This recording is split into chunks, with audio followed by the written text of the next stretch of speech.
Lucky Jane on the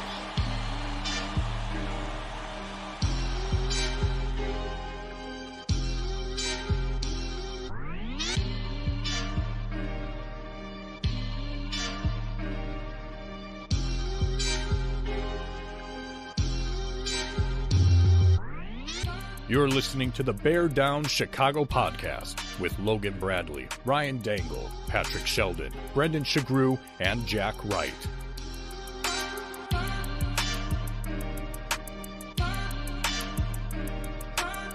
The Bear Down Chicago podcast. Yeah, we're that Bears podcast.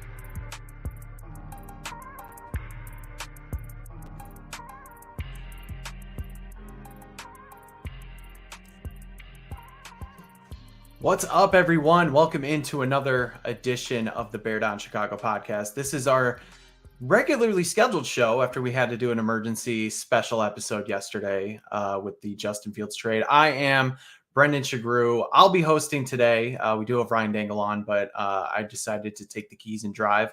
If you want to follow me on Twitter, you can check me out at Brendan Shagrew, and you can also check me out on thebearswire.com. Got a ton of articles because there's been a ton of news, and we've got really just the best people to talk about it. I'm going to bring on our guy, Mr. Cam Ellis. What's up? What's up? What's up? I hear you. I do not see you. There we go. Okay. Oh no. What's going on, man? That's fine. Yeah.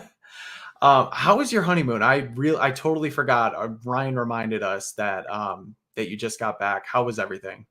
It was great. It was exactly what I thought it was going to be. Like it was just an incredible time. A lot of traveling. Like it was, we went down to Patagonia for the first bit of it, and like it feels as far away as it is. A lot of planes to different airports to driving, but just worth every second of it. And then we were in Buenos Aires for the second half, and that was awesome too. Like I'd obviously never been there, so did a bunch of things. Was gone for like 2 weeks basically, which was like by far the longest vacation I've ever taken. And then I was very ready to get back when I get back. So it was like the perfect amount of time spent away. Great. Could not recommend Argentina enough. And probably, raised my cholesterol like by double by the end of it. But otherwise, it was great. I have no complaints. Did you kind of hit a point where you're like, yeah, I'm ready to be back. I'm tired of kind of stuffing my face and everything, and I need to get back to daily life? Because I feel like I hit that on mine. Yeah, no,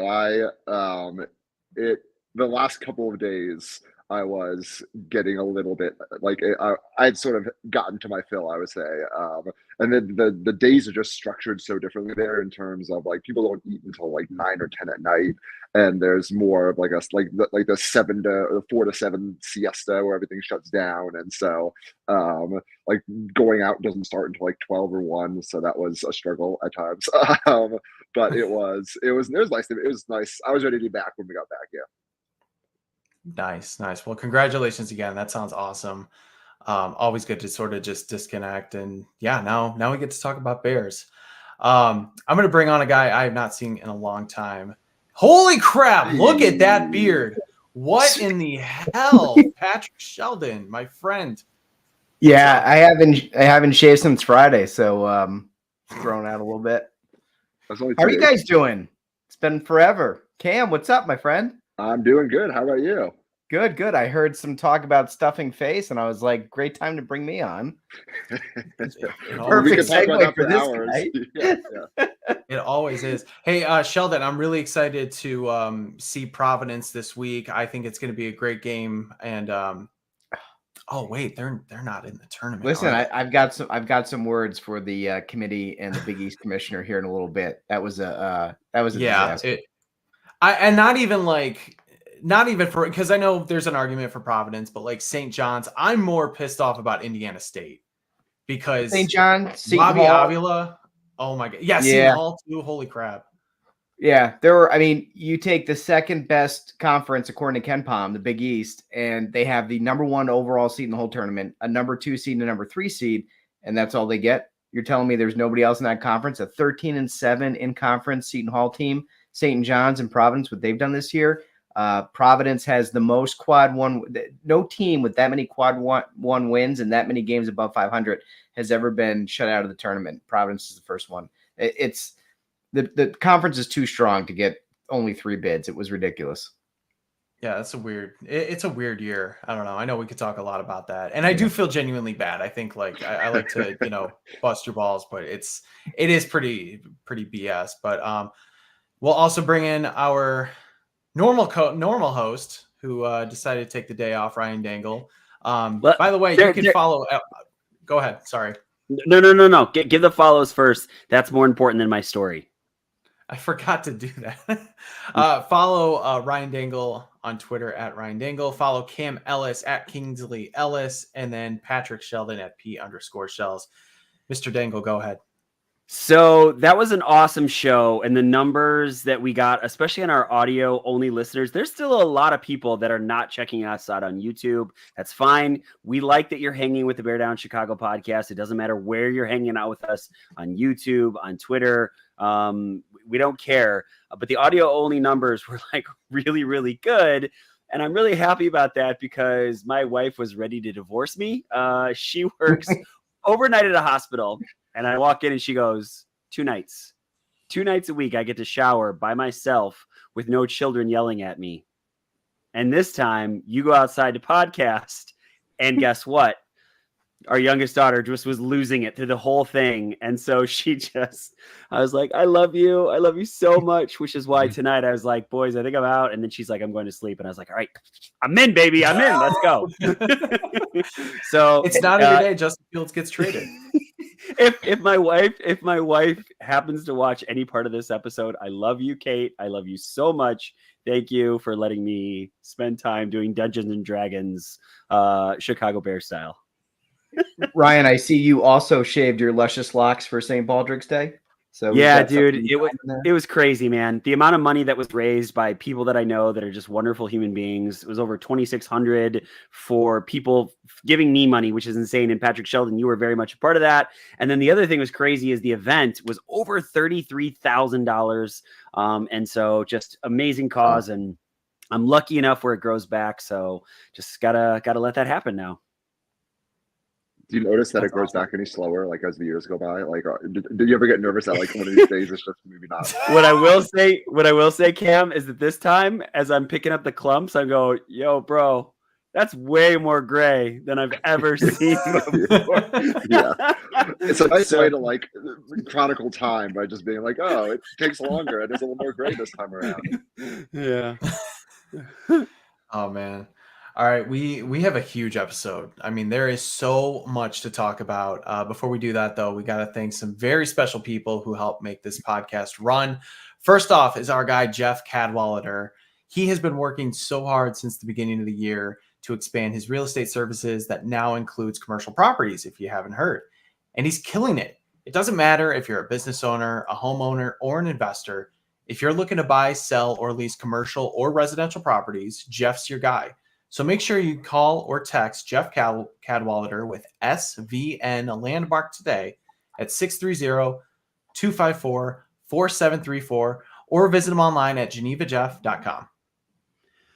I got to talk again. I know I said it last night, but my guys that work at Sheridan's and Hensel's, they're the owners and they work there. Tom and Will especially, they gave up so much of their time to come into the event and shave people's heads, and they did it without asking for anything. They end up losing money because of it. And this is one of the things where it's really cool that a company like this sponsors the podcast, and they're just like truly wonderful human beings. Shells, if you come in town, they're gonna trim that beard up for you, and it's gonna be nice. So Sheridan's is historic downtown Wheaton, Illinois. They've been serving the community for 70 years. They're at 70 years. They've got 6 barbers. They're open 6 days a week, Monday through Saturday. You can book online or by phone. Same thing with Hensel's. Hensel's been there since 1966. They've got 6 barbers. They're open Tuesday through Saturday. They've got walk-ins or appointments.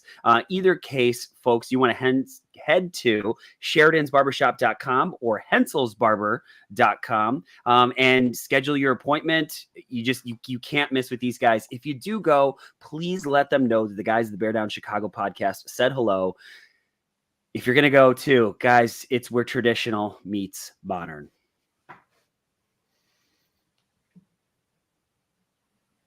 Okay, so obviously the big news of the weekend is Justin Fields is now a Pittsburgh Steeler. It's been, I think, like a little over 24 hours since that news has hit. A lot of reactions going on, a lot more details coming out too about sort of how this deal went down and what potentially the Bears could have gotten from other teams. Ryan and I talked a lot about this yesterday. I don't think we need to say too much more, maybe about some of the details that came out, but we want to hear from Sheldon and Cam about what you guys thought and think about how this all went down. So let's start with Cam and then Sheldon. Just how are you sort of processing the Justin Fields trade? What did you think? Give us your thoughts. Yeah. I thought it happened the way that, like, I wasn't surprised, I guess. It in terms of the timing of it, in terms of the team, in terms of the compensation. I think everyone sort of called this one, I guess. It is a bummer for Bears fans, but I don't think anyone was blindsided by it outside of it just, the time that it actually happened. But I personally sort of had a hard time finding not even intense, any sort of reaction, I guess. Like, it was Justin Fields was not going to be on the Bears next year. It was pretty obvious pretty quickly that there wasn't really a market for him. Certainly not as a starter, which was weird at first, but then it happens. That's the NFL sort of tells you what the deal is. And yeah, like, the Steelers it seems like a good fit in terms of the way that it's set up, in terms of what he's getting himself into. I think it was an inevitability. I think it is more of an emotional thing in terms of just that era is already over.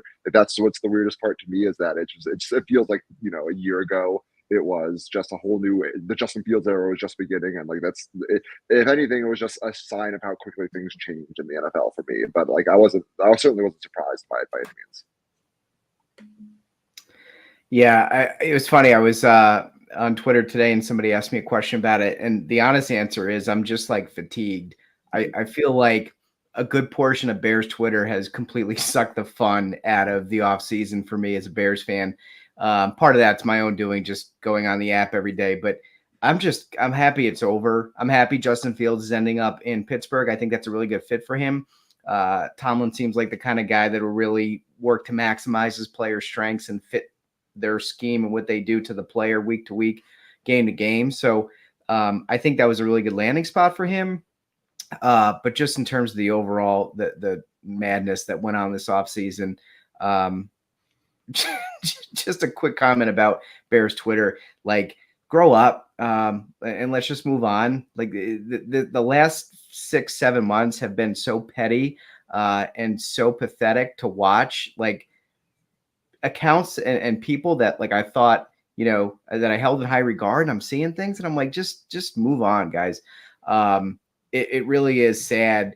And if I'm Caleb Williams, like, I mean, Jesus, guys, like, I'm coming into a fan base that just looks like they're completely off the rocker right now. So we got to get our stuff together. And so in that regard, I'm happy that this is over and this is behind us.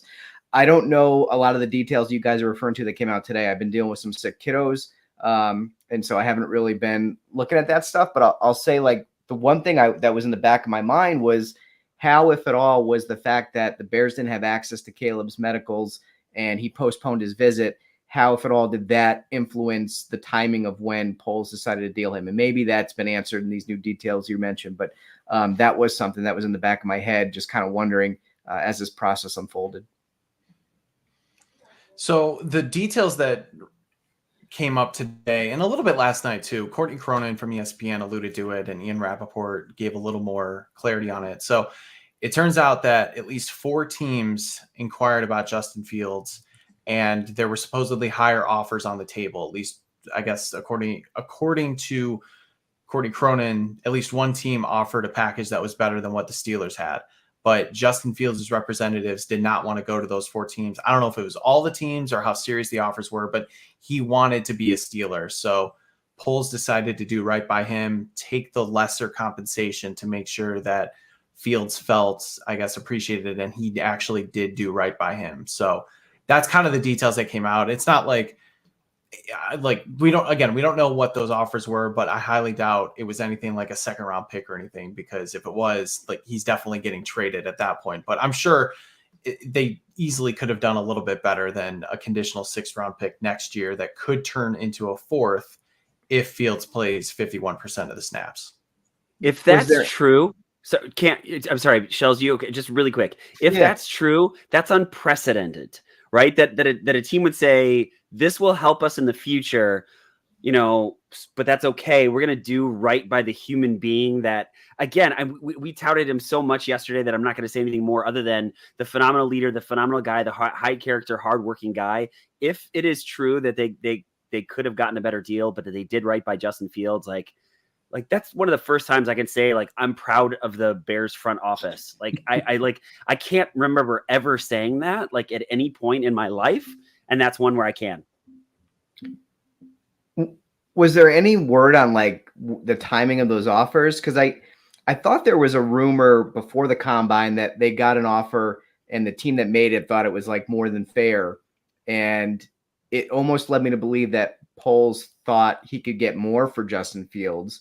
Again, I'm just kind of trying to figure out, like, how much of this is, maybe we overplayed our hand in the beginning, and now with what's left, we're going to do right by Justin Fields. Or was the plan from the beginning, like, we're going to do right by him and truly send him where he wants to go? Because I feel like if that's the case, this probably could have been worked out a long time ago, right? Like, if he knows he wants to go to Pittsburgh and Pittsburgh wants him, feels like that should have been done a while back, right?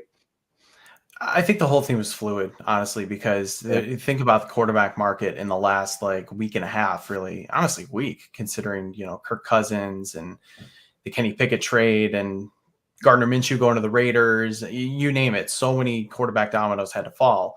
I do know from what Courtney reported that the Bears were looking for a package similar to what the Panthers paid for Sam Darnold, which was a 6th and then a future 2nd and a 4th. So basically they were looking for a day 2 pick and then hopefully like a day 3 pick. But the writing was on the wall because everybody knew that the Bears were going to go this direction with selecting a rookie quarterback. It was only a matter of time. So it kind of seemed like everybody's just sort of waiting them out. And then people weren't necessarily going to give up that type of compensation when they could sign free agents off the street and give up nothing and just pay money. So it seemed like once kind of those dominoes started to fall, and I'm sure it sounded like with the Steelers, the whole Kenny Pickett thing blew up when he said, no, I'm not going to accept being a backup or whatever. And he had a little attitude about it. So they decided to trade him. Then the window opened up with the Steelers again for this to become an option. So that's kind of where it went. Like, they had an initial value set on him, but nobody was going to pay that. And so it ended up having to get lowered and lowered. And that really was what the market dictated, at least from how I understand it. Yeah, I'm sort of, maybe it's overly skeptical, but I am sort of the belief that this whole they did right by Fields thing is a little bit saving face because they didn't get a good compensation in return. Like to Brendan's point, I think that if the Jets had, in this scenario, like if the Jets had called and said, here's a 2nd round pick, they would have sent him to the Jets. It would, and I think that it's very convenient to let the reporter you're telling know after the fact that you got a 6th round, a conditional pick, that oh, we did this in part because we wanted him to go where he wanted to go. Yeah, but every day someone tells someone the NFL is a business. It is a business at the end of the day. It is. I think I don't know if they overplayed their hand, but I think they misjudged the market at first, which is fair. It was a very weird, the quarterback market has been so bizarre. Again, to Brendan's point, I'm just going to keep coattailing Brendan's points all night. But it seems to me like a very convenient way to tie up a move in a polite way that doesn't, I don't think it really, not to be dark, it doesn't matter, I guess. They would have done better if they could do better. And I think that is just a nice way to package up the idea that they didn't do better. I'm curious, before we kind of tie the bow on this, when you were covering the Bears for 670 and everything. That was I know that was Justin Fields' rookie year. Did you have any specific encounters, things that stood out to you, positive, negative, just being there and covering him more as as a person? I asked him once if, because how there are a half dozen videos of him, handing out chocolate bars or hanging out with kids, like every once a couple of times a year, I'd be like, oh look, like he randomly showed up at a high school and played with kids. And once I was like trying to get a happy answer out of him, and I was like, hey man, like what do you take out of these situations? Like what is it like to know that like you're this beloved, that like these videos are going viral? And he was just like, I don't do it for that attention. And then he just took the next question, and I was just like, okay, like I'm just gonna I'm gonna melt into my seat and never come back here ever again. I thought I was buttering him up, and I thought it was like a softball question, and he just had none of it. And that was my only interaction I've ever had with him. And I was like, all right, sorry, man. That's hilarious. So good guy, and not very friendly to me specifically. To be fair, I think that was Fields has gotten better with the media. That rookie year, he was very, and even his second year, he was very just kind of maybe a little standoffish and everything. But I just love the idea of you being like, hey, I love that. Like, it's great you're doing all this work for the kids. Like, well, isn't that great? And he's like, yeah, whatever. It's just like, all right. We hate Cam. We hate Cam. Yeah, and those press conferences, like you sit there and you're like, ask now. Like you're trying to find your window of all like actual reporters that are doing their good jobs and being like shouting over people, and like the anxiety is just through the roof. And then I was just like, oh, I got it off, like hell yeah. And then it was just like the least interesting, most unrewarding experience ever. So note to self, if you're covering Justin Fields, do not ask about his charitable work because he doesn't want to talk about it. Check. All right, got it. Yeah. All right. We pretty much know what's going to happen with the first overall pick, and I think we have plenty of time to talk about Caleb Williams, the player, the person, what kind of fit that's going on. We do have a question that came up on Twitter from El Jefe. He's wondering now what we think the Bears are going to do with the 9th overall pick. A lot of movements happened. They got a receiver. We'll talk about that. They could trade down. Just kind of quick, won't spend too much time on it, but what do you guys think happens with the number 9 overall pick at this point? Let's go Dangle, Sheldon, Cam, and I'll finish. I think if Adunze is there at 9, you just think about like having not just like a very good receiving core, but possibly one of the best receiving cores in all of football. I think you got to take him. If there's another player that you truly believe is a blue chip player, you've got to take him, whether that be a left tackle or a pass rusher. However, just the allure of trading down and recouping some of those picks so that you have more than, what is it, 5 now with this conditional, or that's the following year, isn't it? Yeah, they have 4 picks. We have 4. Bro, you have to accumulate more draft capital than that. They've done a lot in free agency and trades, but I think they're probably going to trade that pick down and acquire more picks. Yeah, I think it depends on how the board falls, right? Like I don't want them to, and I don't think they will, but I don't want them to trade down just for the sake of accumulating more picks. If there's a guy, like you don't often, hopefully, get to pick in the top 10, those are blue chip players. Those are like supreme talent. So to me, you take your swing at those rather than taking a couple of extra lottery tickets, maybe in the 3rd round.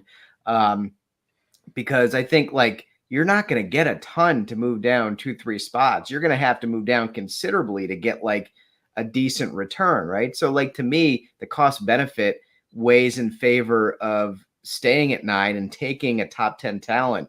The question is, who is available? I would love for them, and I don't know if the Keenan Allen trade affects it, but I would love for them to triple down and go with another receiver there. I would love for them to focus this draft on the offense, because I feel like for the most part in Ryan Poles' tenure with Matt Eberflus, a defensive-minded head coach, they've been really focused on the defense and have given that side of the ball a lot of resources. I would love to see them focus a lot of that attention, a lot of those resources on the offensive side of the ball.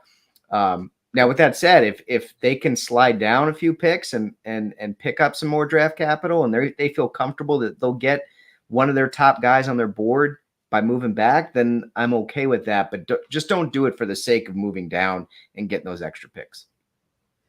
Yeah, I think it's sort of, for me, splits between what I think they should do and what I like personally would want them to do for my own entertainment value. Uh, I think they'll probably move down because it just feels like such a logical place for that for so many different reasons, like we've all talked about, like the lack of other picks and stuff. But I'm so over like the trendiness of trading down, like, and it's not like in a smart way. I love the action. Like, let's get take a player, like try someone. I think trading down is just so boring personally. I know that it's a smart way to do it, and you can get into that, but it's just not as fun as like the suspense of taking a player in that moment. I think they'll trade down. I think it makes too much sense. There are going to be teams desperately clawing to get above the Bears. Minnesota's already gearing up. I know that people are around, not around the league, I don't know this, but like people look at Oakland, Las Vegas, excuse me, as a team that like is going to try and get up there. Like someone's going to make a really bad decision for JJ McCarthy, and the Bears are in a good position to once again like capitalize off of that. So yeah, I think they're going to trade down. I hope they take best player available, just because you got to start actually drafting players in the draft. But I think they trade down. I think Sheldon hit it. It's really just how the board falls, because there's a lot of different possibilities. If 4 quarterbacks do end up going in the top 10, then the chances of somebody like Malik Neighbors and Rome Odunze or even Dallas Turner, like one of those guys is going to be there. And I think one of those players would be the apple of the Bears' eye, because they still need an edge. You definitely still need another wide receiver. They are going to get one, whether it's at 9 or they're trading down and then hopefully picking up a second or third. It is a deep class. So I think it just kind of depends on how the board falls. If one of these quarterbacks falls and maybe those 3 wide receivers go earlier, which I think is a big possibility. It usually happens once every draft. One quarterback who's projected to be in the top 3 ends up falling to like the mid-teens, or even like in Will Levis's case to the second round. So there's a lot of possibilities, but I do think Ryan Poles is in a position where he's going to get a blue chip guy. But if one of those guys isn't there, like he has the chance to get a blue chip guy, but he also has a chance to recoup picks and still get an impact player later on in round 1. So yeah, that's going to be, we all know what's going to happen with the number 1 overall pick at this point. The number 9 is probably the most intriguing. Good question. Yeah, it was a good question. If you want to hear more Justin Fields reaction, please check out our episode from Saturday night where Ryan Dangle and I talked all about it. But we have to get to all the other moves that the Bears made over the last couple weeks, because it has been a ton. And I think in order to basically just make this fair, we should spin the wheel. This is the free agency wheel. I made this. I'm proud of this. This one is mine. It has every position on here, as well as a special category talking about the stadium, because that was a big topic of discussion this week too. So what we're going to do is whatever category, whatever position it lands on, we'll talk about those players first who maybe came over in a trade or free agents, and then we'll remove it and we'll keep going. We'll try to keep this as succinct as possible. But we know we want to give everyone an update on who the Bears have gotten. Are you ready to spin the wheel? Spin it, baby. Talk about Brett Rippon, please. Quarterback. Thank you. Need some enthusiasm. Wish there was music for this. All right, where we going? Where we going? Offensive line. Wow, what an exciting reaction. I know, right? Probably the position that's gotten the most pub because of just the needs at center and what the Bears might do. And I think this is a great time to bring up the first move that the Bears made that we haven't talked about. The Bears traded a 5th-round pick for Ryan Bates from the Buffalo Bills. They also signed Coleman Shelton, their Rams starting center. They signed Matt Pryor, their new swing tackle. And they also brought in Jake Curran. So I guess we'll kind of go in order there. Ryan Bates, I'm going to start with Sheldon, because I think Sheldon has the most thoughts about this. So the Bears give up a pick for Ryan Bates to try to get him 2 years ago at free agency. I know you were kind of upset a little bit at the trade before. Do you still have the same feelings? Well, so I'm not going to get into like the trade. I thought trading for him was kind of dumb in light of what happened the next day when they released their starting center and probably would have released Bates.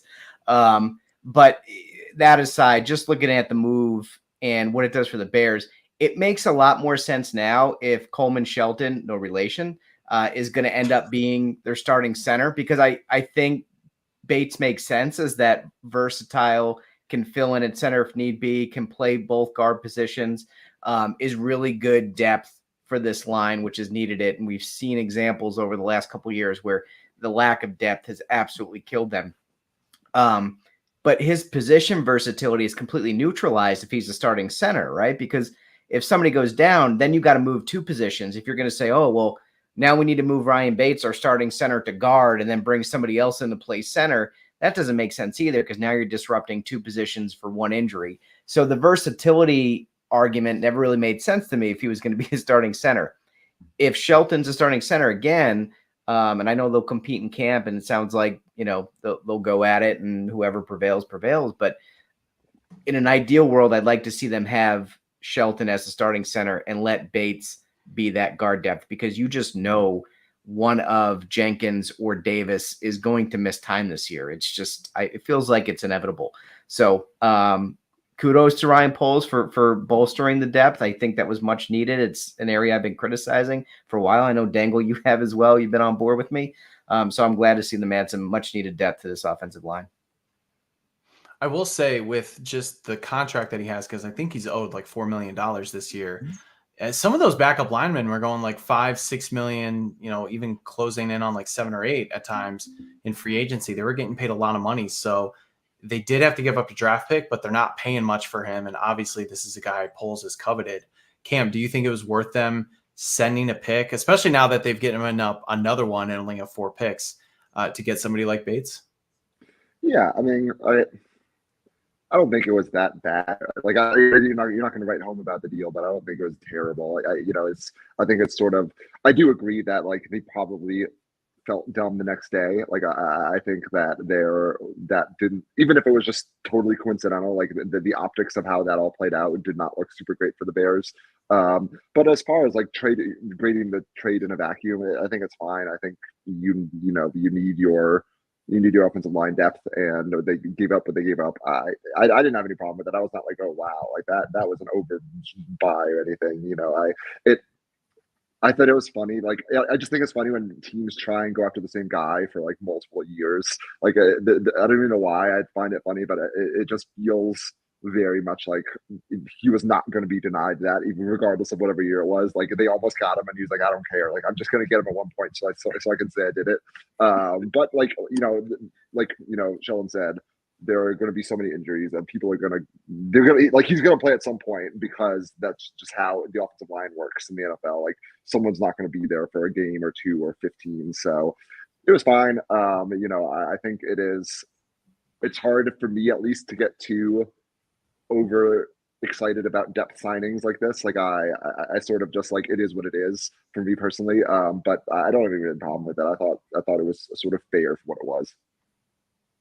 I just like thinking that like Ryan Bates gets away from the Bears 2 years ago, and Ryan Poles comes in like, ha, got you, bitch, and just brings it back. Like, you thought you could get away from us, huh?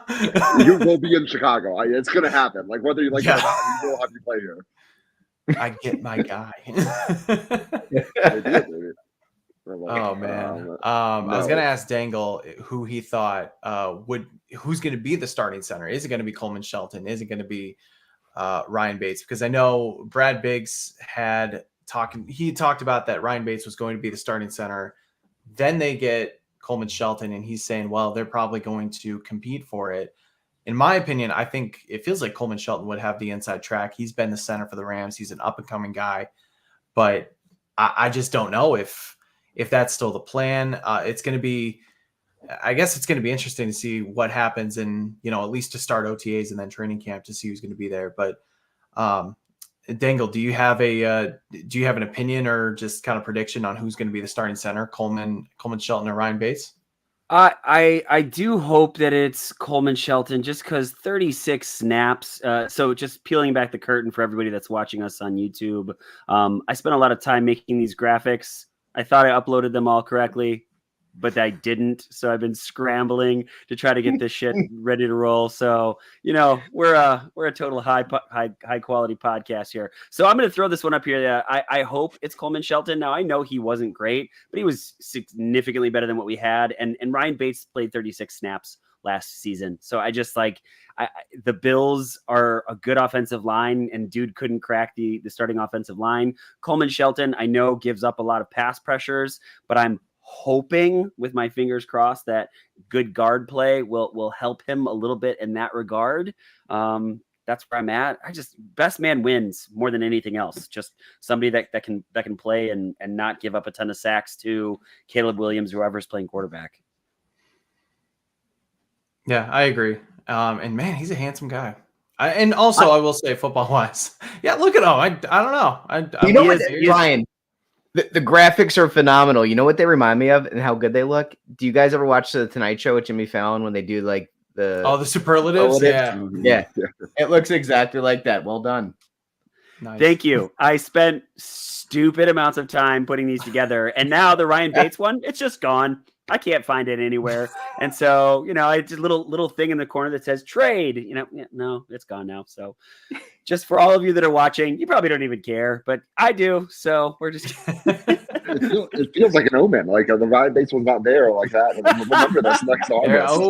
And we're like, oh, we knew ahead of time. Like when this was playing out. Fair point. Last thing I'll say about Shelton is that he made Brian Allen expendable, and he basically took over for him. And Brian Allen was one of the better centers in the league. So I think that does say something where you're able to ascend and grow on a team like the Rams. They had one bad year, but they were also a perennial playoff team as well. So I think that bodes well. In terms of the other guys, Matt Pryor, Jake Curran, the two things here. Yeah, there's Jay Curran. He was with Shane Waldron in Seattle. You're going to see that's probably a something that's common along some of these offensive signings here. He's a depth signing. Same with Matt Pryor. He's played for the 49ers most recently. My biggest takeaway here is that Larry Borum's a goner. These guys are, one of them's going to definitely take over. In terms of Matt Pryor, for instance, his measurables are way better than Borum's. He's got much longer arms, much more athleticism, I would say. But yeah, I just think Larry Borum's days are done. What do you guys think? Yeah. I was going back and forth on somebody with Twitter about this, like about the holes that they still needed to fill. And they're like, oh, they've got the depth. They've got this. And I'm like, they've got people that they can stick in there. Sure. But like, you need to upgrade those positions. Depth isn't just a thing. Like it has to be quality or it's just useless. It's, traffic cone, essentially. You just throw something up there. So yeah, I'm all for upgrading your depth because Cam, you said it earlier, these guys are going to play at some point in the season, in a 17-game season. They're going to get some action. And especially if you've got the number one overall pick under center, you don't want some incompetent backup coming in and risking injury to your number one overall pick. Seems like there's some actual competition, unlike the last couple of years where it's like, this is the only guy that could play. So guess what? Here he is. There's some actual competition this year, which makes me really happy. Yeah, that was 100% my takeaway too. Was that like they're at least going into camp being like, we're gonna have a bunch of competitions this year. Like, and I think when you have the first overall pick and it's gonna be Caleb Williams, that just assuming the offensive line will be whoever it is and it'll work out well is such a bad idea. And so I think you definitely want to go in knowing, hey, like let's really put these guys through it and see who the actual best is instead of just assuming, because we're not that far removed from the last 20 years of offensive lines and bad quarterbacking. Like it seems like they're doing right by what the ultimate plan is come whatever mid-April or whatever. Brendan, I don't know if you saw this comment, but I think this is directed right at you. Granzier 12, will the BDCP crew drop a short video for Chicago Bears mock draft Monday? Brendan loves mock drafts. He loves them. Love them. Love them. You know what? It is easier now that there's only 4 picks at the very least. You're right. There's only 4 things to have to look at. I still think mock drafts are stupid, but they're less stupid in April when free agency actually happens. When people are sending me and posting their mock drafts in February, I'm like, this is just dumb because free agency hasn't happened. These trades haven't happened. Like, no, not yet. Maybe in April, but not yet. I traded down and got 31 first-round picks, guys. 31 of them. Hire me. Bears, hire me. Hire me. I'm the GM now. I got Jahmyr Gibbs in the 4th round in one of my mock drafts last year. That's a true story. And then I was like, hire me. I'm amazing. Because clearly he went in the 1st and I was able to find him in the 4th. Whatever. Don't set me off like that. Also, like, anything else on offensive line? Oh no, I was going to go on mock draft tangents. So no. Go. Please, Cam. Please go on a mock draft tangent. I've asked this like in sincerity so many times, and no one's given me a good answer. Why they're always laid out in decimals? Like I've never seen a mock draft 2.5. Like they're always like mock draft 1.0, mock draft 2.0. And I'm always like, why are we doing this? Like, there's never been a 2.5 mock draft or like a 1.5. Like, I don't. And I've asked people that do them professionally for a living. They're like, I don't know. Like, everyone just does them. Like the algorithms. It's like, I just do not get it at all. Like, it's my one of my largest pet peeves. This is why we hired Cam. like no one has an answer for me. That's mad. At this point, I just want an answer, even if it's a dumb one. I propose at some point, maybe before the draft, like you, especially Cam, because I feel like Cam's probably with me on this. We just start bitching about all the things we hate about pre-draft season, and just like have a couple beers with it and just go off. And anybody can join, but I feel strongly about that take as well. It's the worst part of the whole calendar. I hate this part of the year. Okay. Anyway, anything else? Anything else on offensive line? Yeah. All right, let's keep her moving. We go back to the wheel. That is so cool. What if it goes back to offensive line? We just run it back. It's removed, doesn't it? Yeah, I did. Oh, we get quarterback. Yeah, guys. And guess what? This isn't about Justin Fields or anything. This is about Brett freaking Rippon.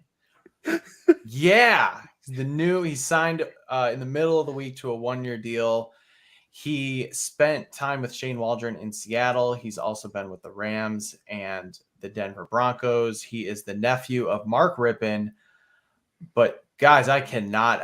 This is the new Peterman, and I think he's worse than Nathan Peterman because at least Peterman, had something going for him in terms of he was a great locker room guy. Justin Fields spoke highly of him. I don't love that the Bears brought him in. I thought they could have done better in terms of like a veteran mentor quarterback. I just don't like it. I don't know. I know it's a camp arm, but I still don't like it. Ryan, what do you think? It's a camp arm. It's a guy that knows the offense. That's it. I don't really think anything more of it than that. This dude is not going to be on the roster next season. If he is, I'd be really surprised by that.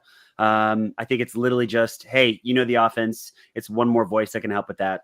So I'm not mad at it. I don't really even think once I'm done with this sentence, I won't think about him ever again. Yes, you will. When he starts 12 games next year, yeah. Oh, don't you dare. Don't you put Cam that Ellis. I will drive to Colorado right now. Yeah. You won't be able to get there. There's like 10 feet of snow. Fair. All right, fair. Yeah. Sheldon, what do you think? I think of the Rippin' and the Terran. The Rippin' and the Terran. And if you don't know what I'm talking about, Google that, and preferably not on a work computer. It's a famous video. It was on Tosh.0. Anybody remember? Anybody? No. Brendan, you look like I you remember may Tosh.0. I haven't seen it, but I knew where this was going, knowing you.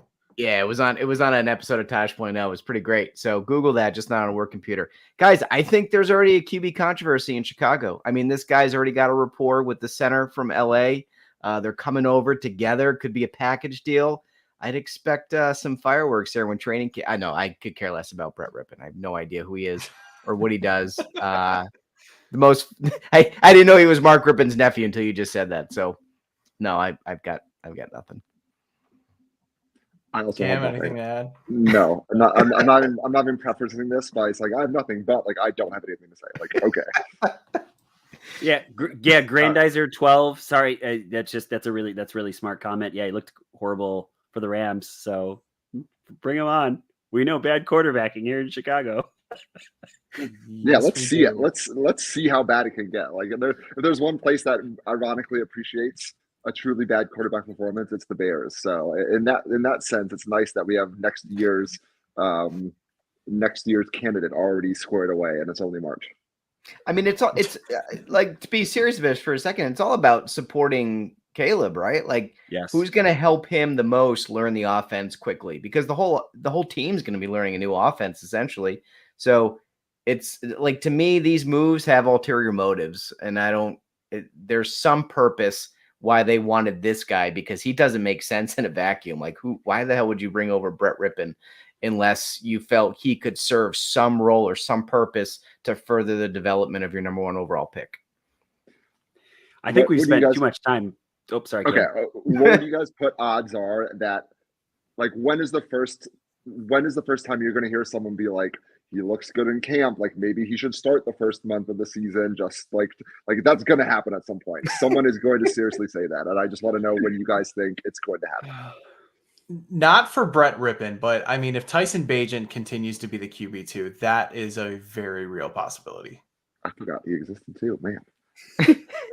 Yeah, can we just I thought like this would be 10 seconds. Yeah, he's a camp arm. Next song. But no, we're still That talking we about would this thing. rip through it.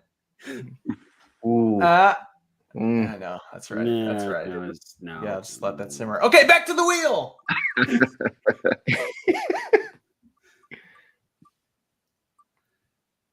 It's high tech.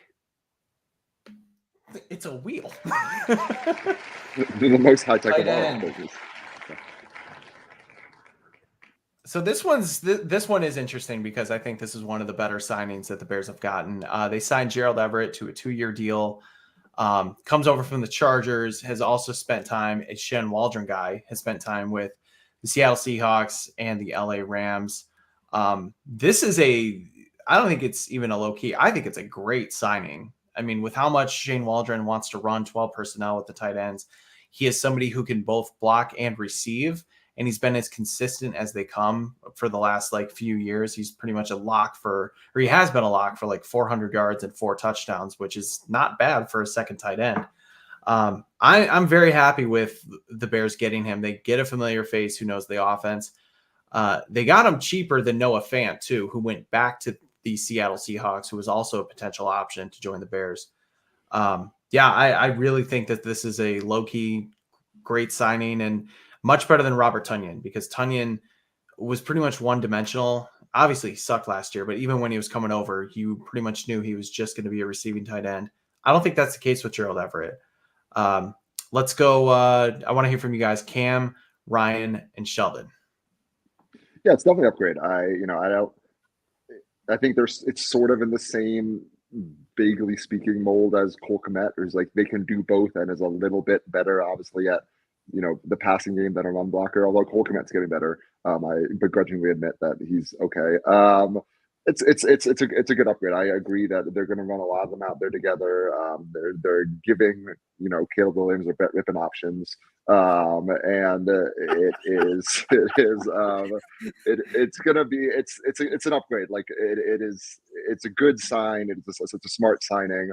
He's not gonna be a top 3 receiving in terms of yardage or whatever, but he's a good 5th option for whatever it's going to be. You can do much worse as the 5th read than Everett. So yeah, I thought that was good. I thought it was a good move. I think that Robert Tonyan just dropped another wide open pass, so I'm elated about this one. I think it's fun having this 2 tight end set and having both of them being decent pass catchers, decent blockers. It gives you a lot of flexibility. I'm interested to see what this 1-2 punch looks like. I'm excited about this one.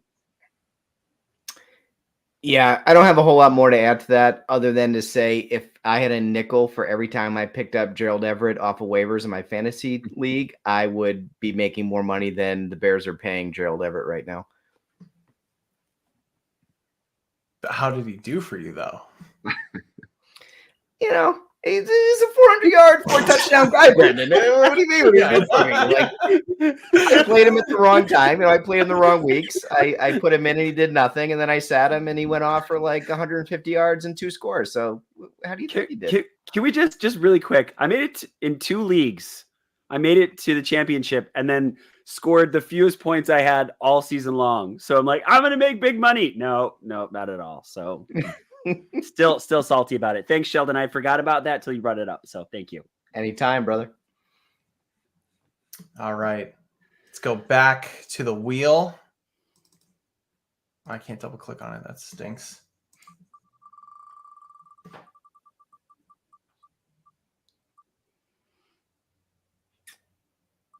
All right.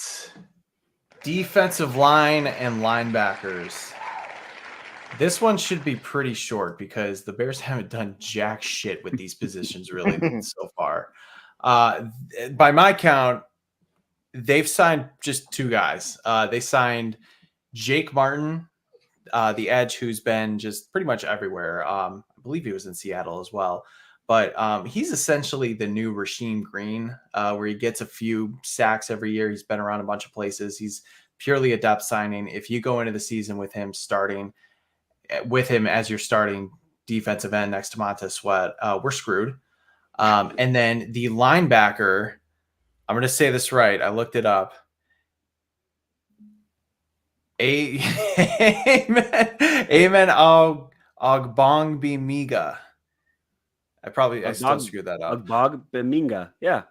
Amen. Bugbong. Yeah. Ogbongmi. Yeah. Okay. I spelled it out phonetically and I still screwed it up. That made it worse. Anyway, he's a special teams tight end coming over from the Chargers. He's recovered a few fumbles in the last few years, and he's essentially the new Dylan Cole. So you see a few guys that the Bears got last year in Rasheem Green and Dylan Cole, and those guys are out and in our Jake Martin and Amen. So not too much to say about this one for me, guys. Let's go reverse order. If anybody has anything, Sheldon, Dangle, and Cam, any thoughts? The only thing I'll say is those 2 moves make it more than a coin flip that the Bears will go edge at number 9. Ogbogbemiga is a really good special teamer, and I think that's one of the things that's highly underrated. Bears needed some help there, so I'm excited about that. Yeah, they're going to attack the position of the draft, I imagine. And, they were a good defense last year, so maybe they'll just be like, we have Matty Rufus. Who needs good players? Jeez. Man. Are you guys, because I know Bears Twitter felt a certain type of way, guys like Bryce Huff, Jonathan Grenard, Daniil Hunter, big defensive ends that were off the board that the Bears couldn't get. Are you still upset about that? Are you hoping they still can sign somebody in free agency, or are you at this point after a weekend just kind of turning your attention towards the draft, or maybe another free agent signing like in the summer, like Yannick Ngakoue was last year? There's still some edge names out there. Like, I'm not saying Chase Young, but like Chase Young type players are still out there. So like, I think they could go get someone still. But I didn't think the edge market was like, I wouldn't have given Daniel Hunter that much money. Like I think they're doing the right thing by sort of waiting this out. And there's going to be options available. It seems like it seems like more often now than ever, edge guys just sort of take 1-year deals and just pop around the league. So like, it seems like that may happen again. That's my guess, at least. Dangle? I don't have much to say there. I just we'll see what they do. Poles sets a price. I don't know this, but that just seems to be his pattern. He sets a price and he's not willing to go above it no matter what. And he set a price and said, no, I can't get these guys for that price. So I'm out, and we'll just let the market come to me with some of the guys that Cam is talking about. Yeah. Real quick. Huff was the guy that I wanted. I think we talked about it in the chat. I'm only upset in so much as it locks them into edge at 9. Like, I don't care if they don't get another edge in free agency or the summer. What I don't want them to do is lock in on an edge at 9 and go, we're going that hell or high water, and we're not going to look at the free agent market, because I want them to have options in the draft, especially if one of those receivers we talked about falls. It is important to note they still have like $31 million to spend, and that's like, I believe, top 10 in the NFL. So the money's there. Mm-hmm. And I mean, really, there's only one extension candidate at this point. Well, maybe two, if you want to do something with TJ Edwards, but like Tevin Jenkins, I think there's going to be like another bigger signing coming. We'll just see what it is. Maybe it is edge, because like you said, there's guys out there. This kind of fell pretty nicely, I would say, because we have, I would say, the 3 top positions that have had the biggest impact on free agency in the trade market left. So this should really be fun discussions going forward, now that we got the lesser stuff out of the way, I guess.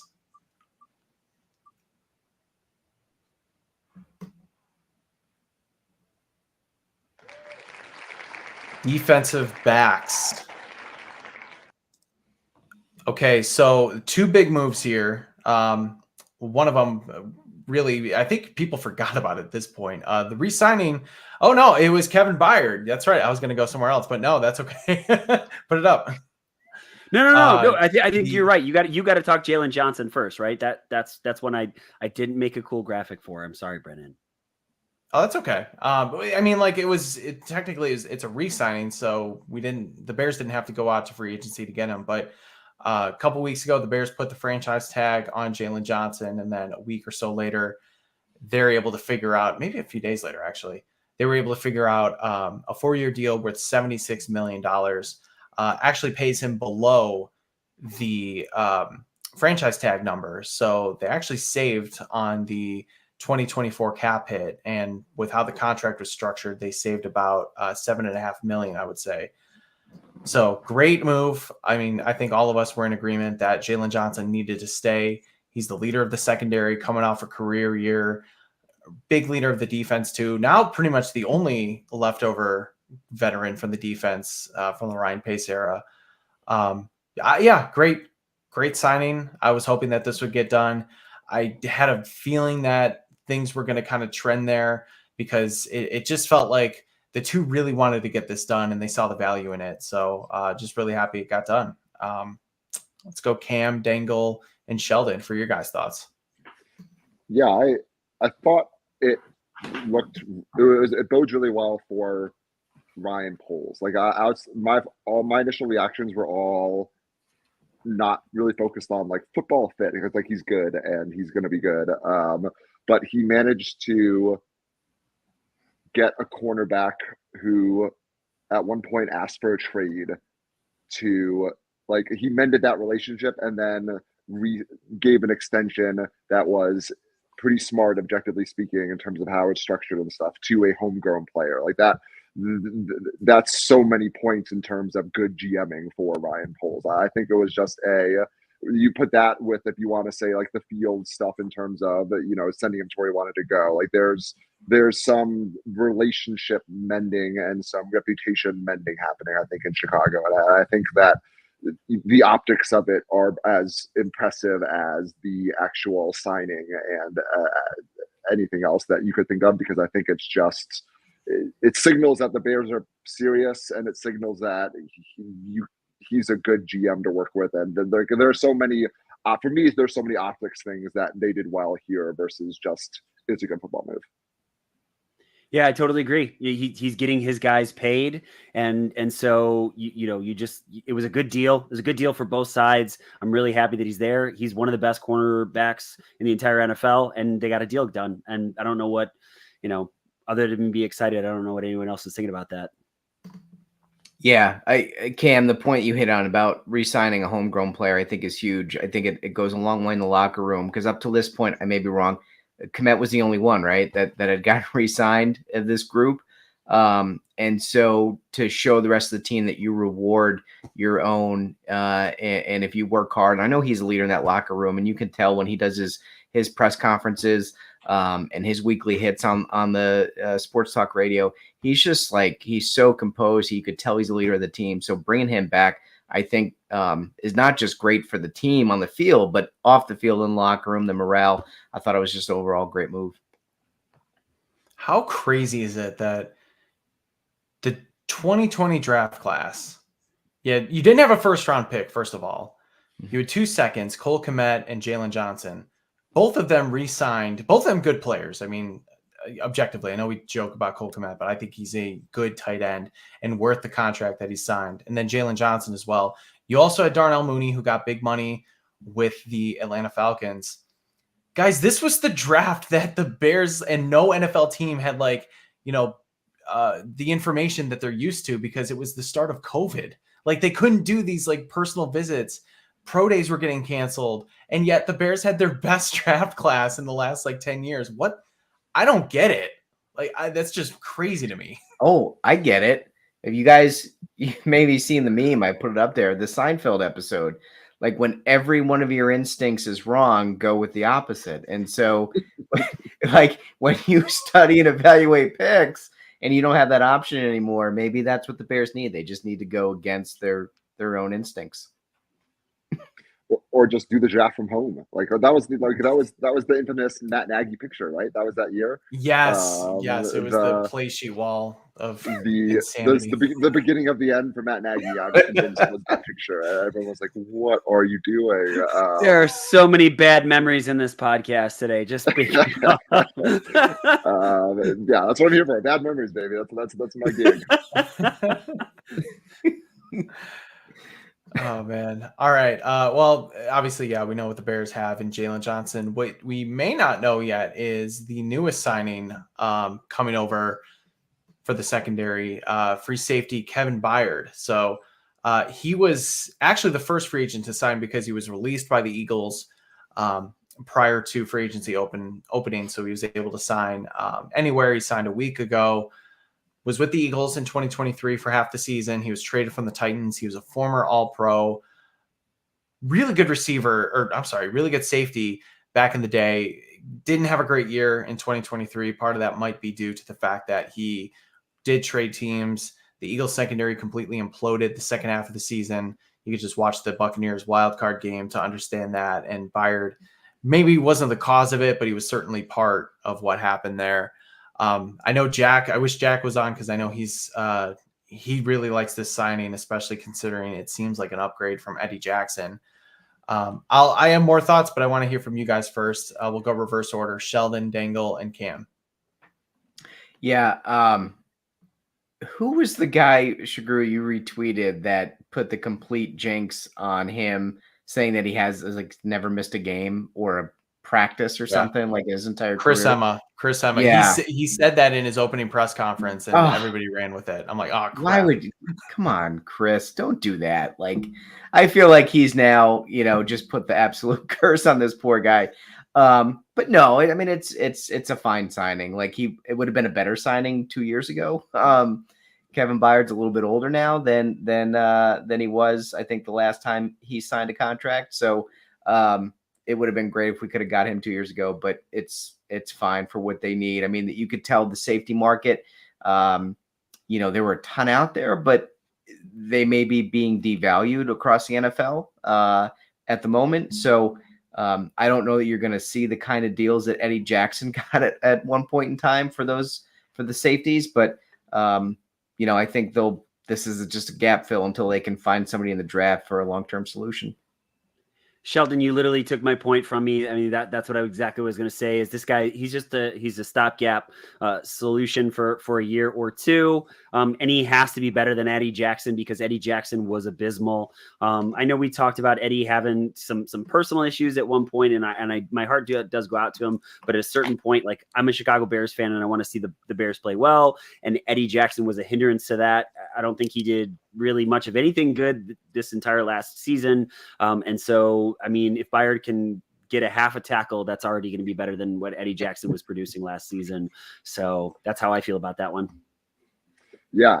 Apparently he's pretty versatile too. Like PFF says he's played 234 slot snaps at slot quarterback. Like he was in the box for 378, free safety 551. Like there's some flexibility there. I guess the draft is not really high on safeties this year, so it sort of makes sense that they're not going to put all their eggs in that basket. I think it is a good, in theory, signing that looks good right now. It wouldn't surprise me if halfway through the year, like, I don't know, just based on how the rest of the season went last year. But it's one of those on papers that you're like, oh, good, okay, cool. They very thoroughly checked the box, and he usually doesn't miss a lot of time, and they can move him around, and he still has some ball left in him. So I got no problem with it. He is a much better tackler than Eddie Jackson. I'll give him that. And I think Patrick Finley did a great job of putting together the PFF numbers between Jackson and Byard. Last year, Byard had an overall grade, and this is PFF, overall grade of 74, tackling grade of 91. So in a coverage grade, of 70.3. Jackson's grades, overall defense 58.6, tackling grade 60.9, and then a coverage grade of 60. And so all of those just really, really low. I mean, that's night and day compared to Jackson. And of course, as we said, we're not jinxing it because we're not the ones who first put it out there. He doesn't miss time, whereas Jackson has missed time the last few years for a variety of injuries. The only thing that kind of stinks, and this fluctuates per year, but his opposing passer rating wasn't really great last year. It was 103.3. Don't love to see that, but again, those can fluctuate. And I'm very interested to see what happens with him and Jaquan Brisker because of the flexibility that you pointed out, Cam. How can those two work off each other? Will Kevin Byard at some points, play more inside the box? And then, even with Jaquan, he might move around the field. You just see a lot of versatility with this defense overall now. And it's exciting because Eddie Jackson was kind of a one-trick pony there. Yeah, man, that 2018 season with Eddie Jackson was like the best individual season I've ever seen from any football player. Like it was. I think about it still all the time. Everyone on that defense, like Eddie Jackson, those highlights were just bumping. Like every Eddie Jackson highlight from 2018, you're like, oh yeah, that was a cool moment. Like I think Bears fans, like you can call Eddie Jackson what it was in terms of how well he played, but like he was the most exciting player on that defense in 2018, which is wild to think about considering everyone else that was on it. Guys, I almost missed one other guy, and I don't think there's a graphic for this one, but we have to talk about Simone Biles' husband. Oh my God. Let's go. Let's go. I almost moved off on that. Thank you. Can I peel back the curtain just a little bit? Cause I got to talk about this one.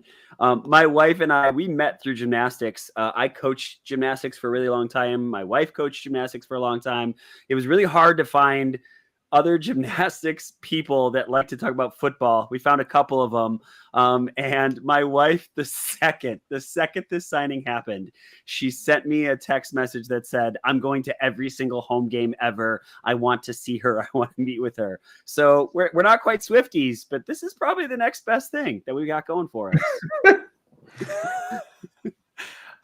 I did make a joke. I was like, well, the Chiefs have Taylor Swift, but we got Simone Biles and she's an American hero. So Taylor Swift just sings about stuff. Simone Biles is winning, gold medals every 4 years.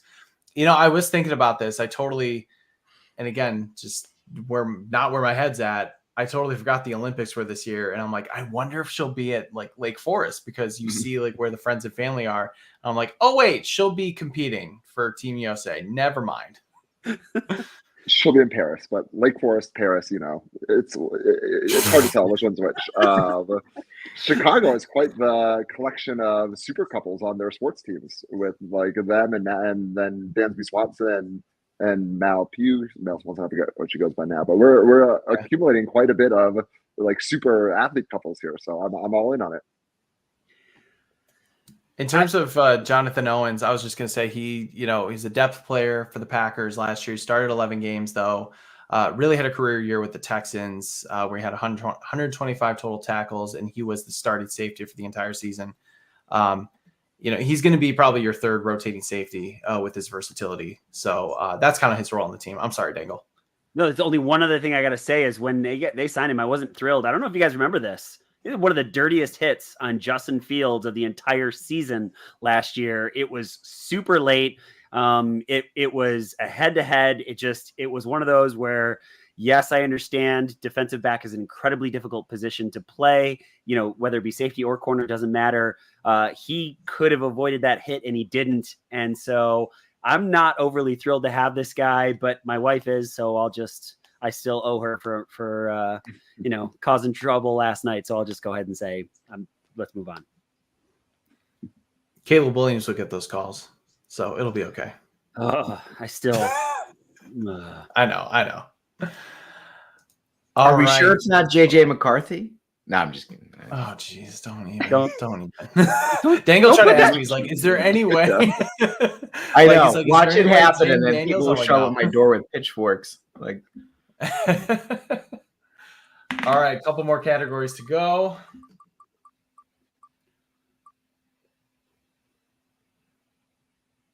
This really is breaking perfectly. Running back. All right, the big signing on Monday, pretty much 30 seconds after the legal tampering opened, was DeAndre Swift. No relation to Taylor, even though TJ Brooks thinks I'm the biggest Swiftie ever.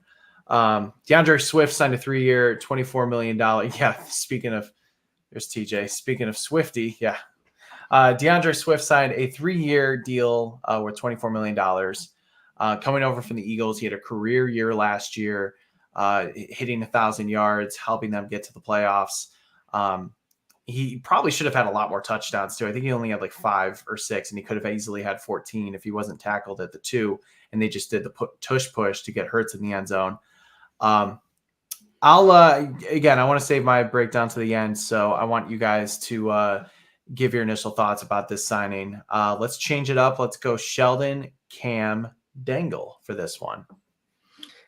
The first thing that comes to mind is he's part of like one of my favorite NFL memes of all time. I don't know if you saw it, but when the Travis Kelce, Taylor Swift rumors started coming out, yes, there's the meme of Jason Kelce and DeAndre Swift with the caption, "These two are hanging," question mark.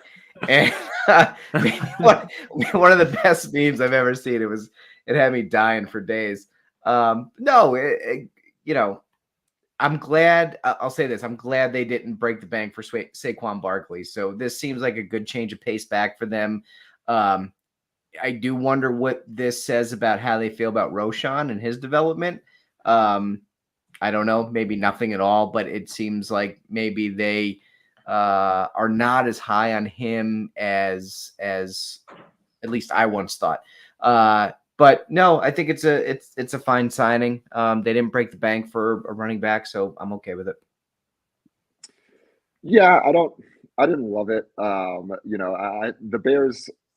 At first, I was like, oh, like that's a lot of money, like for a running back. I'm like, the Bears have money, and like it's not my money, so I don't really want to complain about that. He's good. He's only 25, so he still has plenty of life left in those legs. I think it doesn't really seem like it seems like a lot of his stats get padded for. Like it seems like he kind of wears down late in the year at times. And I guess Shane Waldron is big on using one back, so having 3 will be interesting to watch.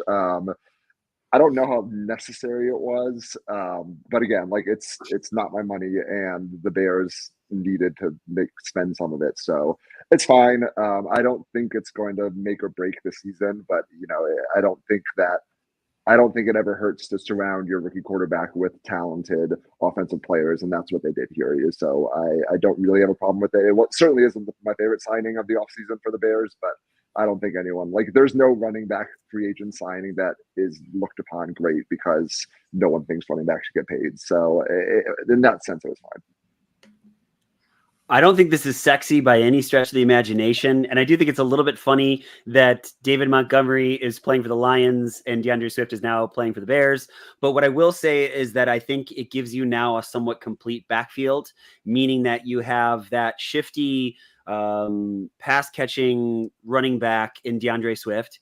You've got the one cut speed runner in Khalil Herbert. You've got the bruiser in Roshan Johnson. And, Cam's point about Shane using one running back, I totally get it. And I think that's, DeAndre Swift will probably get most of the carries, but I just think like just having those guys with those very different skill sets, like I'm probably happier about this one than a lot of other people are. I think it's a good move, and I don't think they spent way too much money to do it. I think that was Brendan, is the cap hit what's like 4 mil, 5 mil, something like that. I think for this year, yeah. Then it goes up to like 7 and 8, I think, in the next 3 years or 2 years. So yeah, it's pretty affordable this year with how it's structured. So yeah, I don't. Last thing I'll say is I think it's a good move. Again, I don't think it's sexy. I don't think it's amazing, but I like the move, and I'm happy with it. I feel the same way. It's not Saquon Barkley, which I think that was he was the best tier, and then everybody else was below him. But what it does do is it gives the Bears a young running back. He's only 25. Some of these other guys are kind of like, they're not old, but they're older in terms of running back ages. It feels really weird to say that now, especially as I'm, slowly entering my mid 30s. But the fact is, like, he is coming off a career year. Part of that could be due to the offensive system he was in and the Eagles' offensive line. He had 2.8 yards prior to contact last year, which was 4th among running backs in 2023. And I think that's both a testament to him and the guys he was running behind, like Jordan Mailata, Jason Kelsey, Landon Dickerson, and then Lane Johnson. Like, they were paving holes for him, and he's able to deliver. Cam, I think, brought up an excellent point. Like, maybe he wore down. He wasn't being as utilized. His 2 100-yard rushing games came in week 2 and week 3. After that, he didn't hit 100 yards. And some games he was almost a non-factor too, which was interesting. But the big key is that he can catch the ball. And the Bears have not had a pass-catching running back since Tariq Cohen. And we saw what that could do for Mitchell Trubisky in the offense. Like, it gives them another outlet. And for a rookie quarterback like Caleb Williams, that is definitely going to be needed. Swift is 4th among running backs since 2020 when he came into the league in receptions with 195 and yards, 1,412. So he's able to get it done there. And I bet that Shane Waldron's going to use that, and he's going to have another platoon with Roshan Johnson. And who knows about Khalil Herbert? I mean, we said this last year, Khalil Herbert could be the odd man out, and he ends up leading the team in rushing yards for running back at least. So maybe it is another 3-headed monster running back group, and Roshan is the guy in between the tackles, and Khalil Herbert can still be that one-cut runner with a ton of speed. But it gives them a dimension that they have not had in the last 4 years at least, and I think that's really valuable. Anything else on DeAndre Swift you guys want to add? All right. Well, the wheel, I'm done with the wheel because we only have one position left. I think it worked out perfectly where we can do that and then go into the stadium talk. So let's just finish up with wide receiver. And this probably was the most exciting thing that happened this week. Yes, thank you. The Bears re-signed our Lord and Savior, Dante Pettis. Thank effing God. But I'll say something serious about this. I think that he was a much better special teams player when he was with the Bears in 2022. He was released last year around camp time. He had an injury settlement, and then they went with Trent Taylor. And everybody thought that was going to be just a really nice signing because he could catch the ball and he was effective. And he didn't do much. So he did not catch a pass on offense. He did block a little bit. But I think having Dante Pettis back actually does improve the team because I think he's a better player on special teams, and he offers you more upside on offense if you need to use him. So it's fine. I don't think there's anything else any one of us is going to say anything about him. So let's move on. Yeah. Yeah. Get to the main guy. Yeah. Let's get to Keenan Allen. This is super exciting. Full disclosure. I just flown in. I think that was on Thursday. I can't remember which day it was, but I'd flown in for work. I was taking a nap because we were working all day, and I wake up an hour later and my phone is just going nuts. And I was like, oh my God, Keenan Allen. I just was so out of my element. Yeah, this was such a surprising trade, but I think it's a great trade. Let's go Cam, Ryan, Sheldon. Give us your thoughts. Give us your just feelings about what happened with Keenan Allen. Yeah, I thought it was great. Like he's, the knocks against him are that he gets hurt a little more than he used to, and that he's a little old, and that he costs a lot of money. But again, it's not my money, and he's only under contract for one more year, and he still got over 1,000 yards last year. So like it the excitement of it, I think, is the coolest part. It's been a while since that sort of a move happened. And I guess the Montez Sweat you can think of, but like the sort of out of nowhere, like people were like, oh, Montez Sweat, like to the Bears, like that people sort of saw that coming, versus I feel like this one was way more of like a blind side, like, oh shit, like this is wild. So from that, like the excitement of it was cool. I think it makes sense for the Bears, for where the Bears are in their progression, where Keenan Allen is in his career. If he still performs next year, they can figure out a contract that makes sense if they want to do that. Like there's flexibility here. He's gonna get the ball. Like the Bears need, the Bears still need a wide receiver, so they desperately needed one before they had him. So I think it makes all the sense in the world. It is a we have arrived type move. I wouldn't necessarily say the Bears have arrived yet, but it is working in that direction. So it is exciting to see a team try and win again and like go for it. And I understand that like you win by getting the first overall pick, and that I get how that works. But it's exciting to be in a different phase of contention, and I think that's where the Bears are. Like I think this is the starting gun of that window, so to speak. I'm excited. I don't know what else to say. When he is healthy, which, I think it might have been ESPN 1000. They were just saying, like, expect him to only play 13 of those games. But in those 13, 14, 15 games, whatever it is, he's going to be phenomenal. And to have someone opposite DJ Moore, like, I'm just trying to think. I don't know that there's a much better situation. I think I said this last night that a rookie quarterback could be coming in unless you're getting coached by Andy Reid, right? I just had to have two good tight ends, to have at least a halfway decent offensive line, to have good running backs, and damn, you've got Keenan Allen and DJ Moore. Like, I'm excited about that.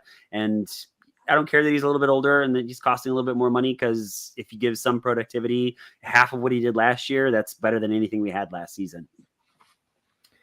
Yeah, I like it. I'll say something similar to what I said about the edge position. I hope it doesn't preclude them from looking at wide receiver in the draft. I think that would be somewhat short-sighted, but I love the move. I mean, clearly whoever comes in as the starting quarterback, be it Brett Rippon or whoever the number one overall pick is.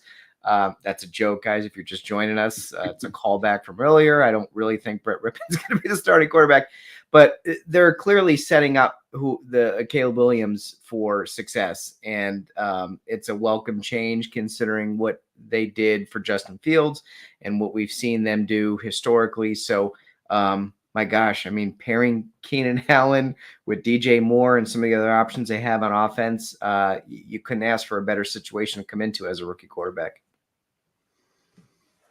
I know this may sound hyperbole, but I've never seen a Bears team with two bona fide number one wide receivers on the same team before. And I know I tweeted that out, and a lot of people came at me like, what about Brandon Marshall and Alshon Jeffrey? Brandon Marshall was absolutely a wide receiver one. He took over games. He was dominant before the Bears. He was dominant with the Bears. He was even dominant after the Bears when he was with the New York Jets and Ryan Fitzpatrick. Alshon Jeffrey benefited a lot from Brandon Marshall, and he was basically the highest end of wide receiver two that you can get in terms of just taking games over. But when he was counted on as the guy going forward after that, he was good, but not like great, and not to the impact that somebody like Keenan Allen can be. Keenan Allen and both DJ Moore have done this for a few years now on multiple teams. DJ Moore just did it for the Bears last year as the true one. And now you get Keenan Allen, who he's one of, I think, 5 guys who are tied for second in the NFL with most 100-yard catch seasons with 5. He's only behind Brandon Marshall and Antonio Brown, who have had 6. So this guy is just a catching machine. He's a master at his craft with route running. Even as he's gotten older, he still creates separation, creates space. And again, a rookie quarterback being able to throw to somebody like Keenan Allen, easy, 7-yard catches, and he can make things happen as a possession receiver. Unbearable Sports tweeted this out. He had 3.1 yards of separation last year. For context, DJ Moore had 2.7, and DJ Moore is 7 years younger than him, but Keenan Allen can still get it done even as he's entering 32, 33. The injury risk, I think, is an interesting point. Last year, he missed the final 4 games. Who knows how serious his injuries actually were, because the Chargers were already out of it. They were cleaning house. Justin Herbert was already hurt. That could have been more of a, hey, let's just shelve you because no need to risk injury for these, final few games. You're, a vested veteran, whatever. He did miss 7 games the year prior, so I think that was a bit concerning. But, in terms of last year, he was healthy all up until mid-December, essentially. So hopefully that provides a little more context. But you can't ask for more. And for a 4th-round pick, what? Do you want at least 1 year of Keenan Allen or Tyler Scott? I'll take Keenan Allen. And it already sounds like the Bears and Allen are interested in doing an extension that lowers that cap hit. He's getting $23 million. Maybe that comes down to, maybe 21 or something if they do a 2 or possibly even 3-year deal. But it's a great move that I just did not see coming. I don't know if anybody else did.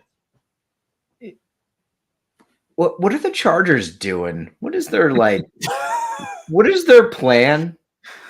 They feel a little like Minnesota-ish when Kwesi took over. I don't know what they've got a good quarterback, but they seem to be getting rid of everybody else.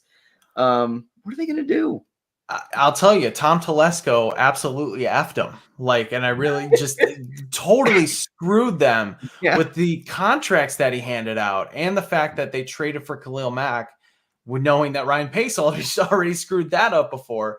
The money owed to Bosa, Mack, Mike Williams, and Keenan Allen just had them. I think that alone accounted for, oh man, I don't know. It might have been even close to it might have been 40% or 50% of the cap. I can't remember. Yeah, I could be totally off, but it was a high number. And so you knew that a few of those guys were going to have to be cut because eventually you have to pay the piper.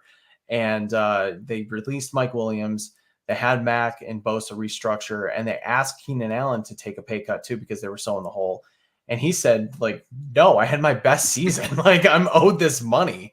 And good for him. 1, because he's absolutely right. And 2, it allowed the Bears to get him. So they're trying to dig out from a cap hell that makes Ryan Pace's cap hell look like purgatory.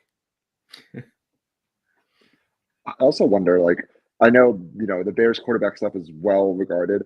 I wonder if it's more frustrating to be a fan of a team that has a stud quarterback and still just loses all the time. Because that's the key, right? You're oh, if only you have a stud quarterback, then you're just gonna win. But the Chargers just have that guy and still just lose constantly. So I do wonder if that is quietly a worse way to suffer than being oh well, of course we're not good. We don't have a quarterback. Maybe next year.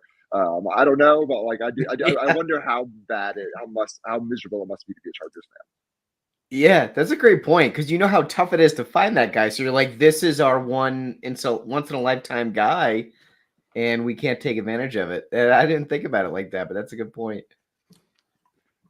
That is a good argument. I know we don't have too much time. I'd love to debate that. So that's a good conversation. No, seriously, that's a good conversation for another episode. I really want to talk about that because I think I disagree with you, but I think we can talk more about that.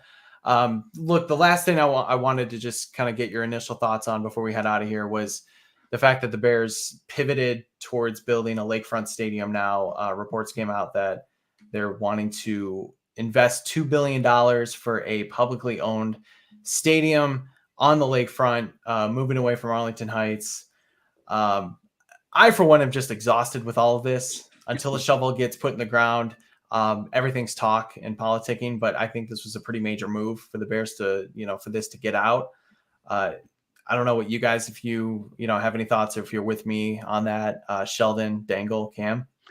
publicly owned. That's the one thing that I thought. I'm like, didn't you do this whole thing so you could own your own stadium and do all that? And now I think it's a tactic to try to get Arlington Heights to get their heads out of their asses. I know Cam and you and I strongly disagree about this. You want to see the Bears on the lakefront. I want to see them in the suburbs. And so until something happens, that's all I think about that. Yeah, I hope it's real, obviously, because I'm on record for wanting that.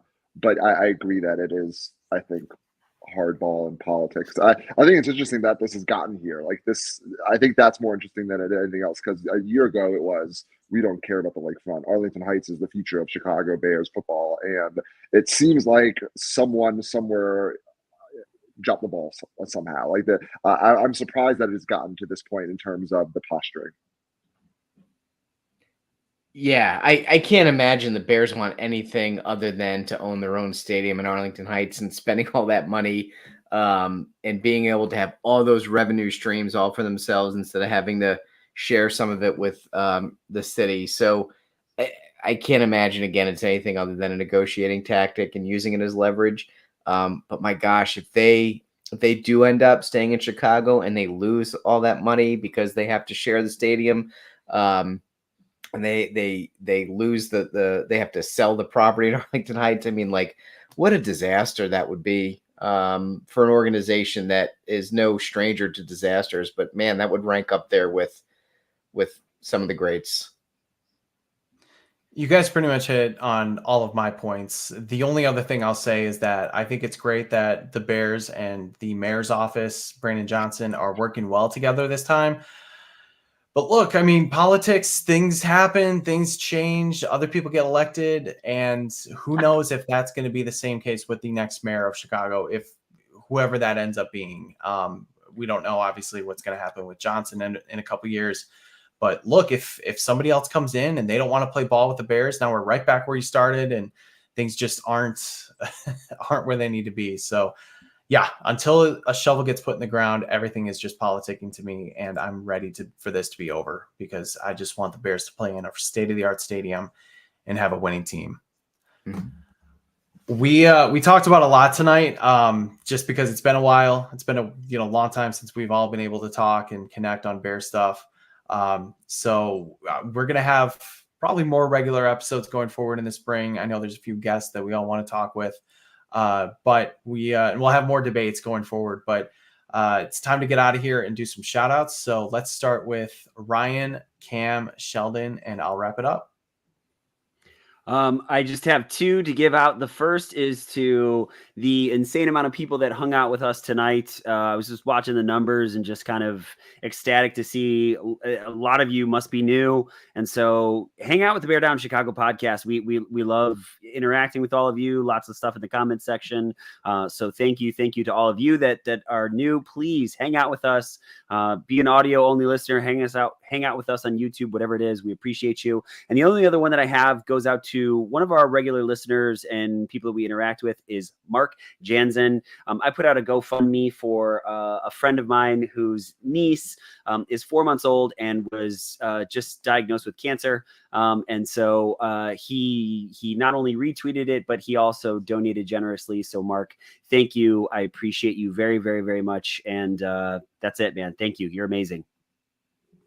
Yeah, I don't have a specific shout out. I just say my shout out is to the Bears beat the last couple of weeks. Like it is a thankless job. It is a long job with weird hours. You're driving up to Lake Forest at the drop of a hat when some news breaks. They're keeping people informed.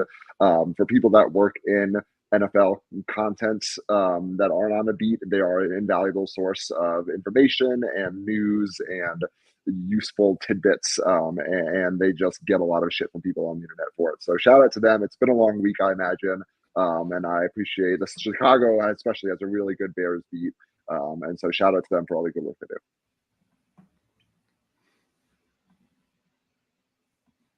Oh no!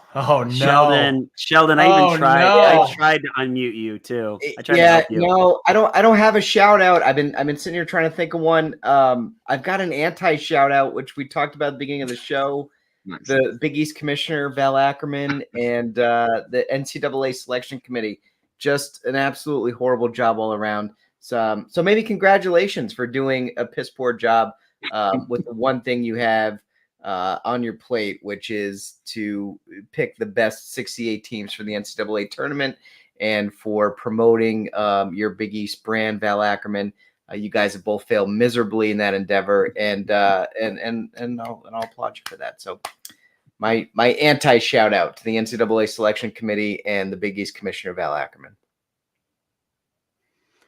I too have a general shout out, and we alluded to it. I think you alluded to it earlier, Sheldon specifically, but Bears Twitter has been a nightmare, and it's been hard. And it's been, I mean, like, we joke about it being a cesspool, which it usually is, but it's definitely been taken up a notch the last few months. But even through it all, there are still positive interactions and good debates. And I still, even through some of the people calling me a cultist for both Fields and Williams, which doesn't make sense to me, but it's whatever.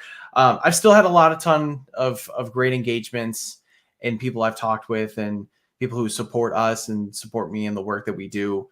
So there's too many to name, but I just wanted to just put a blanket shout out to just thank you to everyone who's been respectful, had good debates, just talked about, just a weird situation.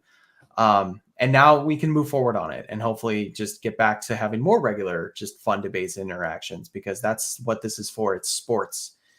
It's sports. It should be fun. It shouldn't be something that we, just name call people for and, have to do all that song and dance. The last shout out I'll do is to a guy named Michael Lewis. And just a quick story. While I was in Tennessee on Friday night, I was out, downtown Knoxville, getting some dinner, lost my wallet. No, lost my license. I'm sorry, not my wallet. And so I'm freaking out, trying to find it, thought it was in my hotel room. And I had the brilliant idea to check my Facebook message requests. And sure enough, somebody found it and they were like, hey, think this is you. I have it for you. Just wanted to let you know. And he was like, you can come get it if you want. Like, otherwise, I don't know what you wanted me to do with it.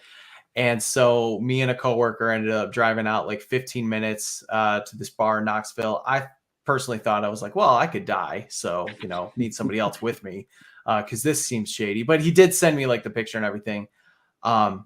Ended up having it. Super nice guy.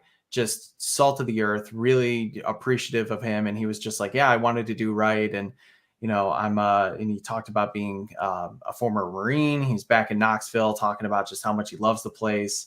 Bought him a shot, enjoyed it, just wanted to thank him. And I know he's never going to listen to this, but there are good people out there in random places that you never would have expected. So just great to see that even through all the bullshit on Twitter, like you still find a guy who, is willing to just shoot a message out and saying, hey, I have this of yours, more than willing to give it back to you. So shout out to you, Michael. You're never going to hear this, but I really appreciate you. So thank you for saving my ass. Wait a second. Right. So you thought you might get killed and your solution was to bring a coworker to also get killed? Is that? Well, I mean, he could at least get away and call cops or something. No, two's better than one, man. And to be fair, this guy was jacked. He's probably going to beat us both up anyway, but and he knew what he was doing. I did say, I'm like, I'm going to go do this. Do you want to come with me? And he's like, yeah, sure. And then we were trying to meet up with other people at a bar, and we went to the wrong bar because there were two bars that were named the same. So it was a whole weird situation. Oof. Oh man. Yeah. Knoxville. Who knew it was so wild up there? Knoxville was fun. Like that was a fun time. I wish I could spend more time there, but I learned about the legends of Darnell Wright and Velus Jones while I was there. Not really. I did hear Rocky Top like 5 times though. Holy crap. Yeah. Anyway, we just want to thank you everybody for watching, listening today. As Ryan said, it was a great turnout. There's a lot of news. We always appreciate the support. Please subscribe on YouTube, watch the videos. Please follow us there. Continue to follow us on our social medias, Instagram, Facebook, Twitter, and then continue listening to the podcast as well. We truly appreciate it. And like I said, we're hoping to have more regular episodes now that things are happening again in the football world. So for Jack Wright Logan Bradley, Cam Ellis, Patrick Sheldon, Ryan Dangle. I am Brendan Shagrew. Thank you guys so much for being here, for being with us. And as always, bear down, Chicago.